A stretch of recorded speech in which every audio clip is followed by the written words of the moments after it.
Hi, I'm Maxine Bingham. I have a master's in Near Eastern Studies from UC Berkeley, and I'm also the head of Women of Purple, a ministry to women that talks about Bible truth through history and archaeology. Today, we're going to talk about one example of how archaeology is faith affirming.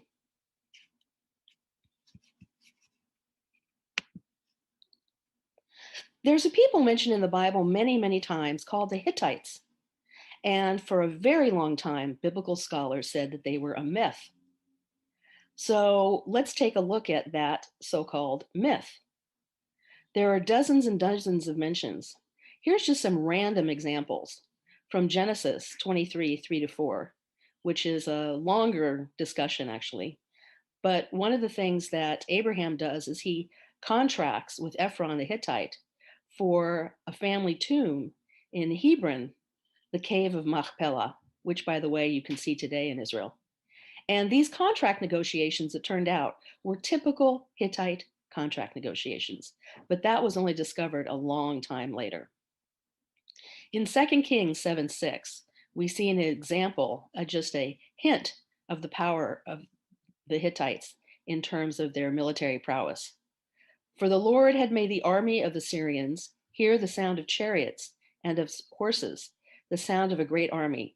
By the way, chariots and horses at that time were almost like the equivalent of tanks.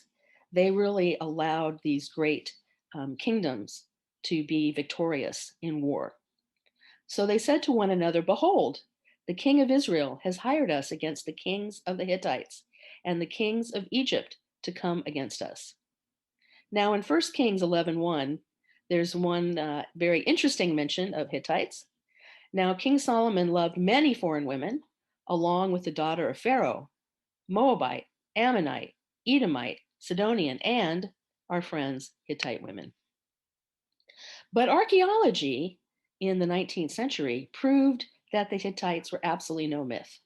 Their great city, Hattusis, was discovered in modern day Turkey. And it was later discovered that they flourished from 1600 to 1180 BCE.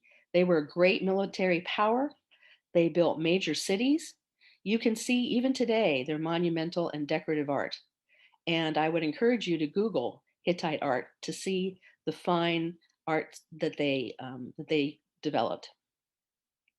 Interestingly, Hittites' ongoing conflicts with Egypt produced the world's first known peace treaty.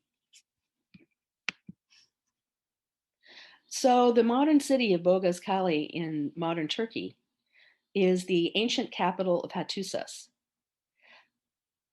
They discovered 10,000 clay tablets, both in Hittite and cuneiform, and the cuneiform allowed them to decipher them. And this was a great treasure trove because when you have writing, you have very reliable history. There were Tel el-Amarna letters from the Hittite king, Supiliamus, to Akhenaten, congratulating him on his ascension to the throne. Tel el-Amarna letters was a cache of documents in Egypt that really relates what happened in the ancient world. So archaeology supports biblical truth. This is just one small example, and an example how when scholars say biblical myth, it's actually biblical truth. Thank you.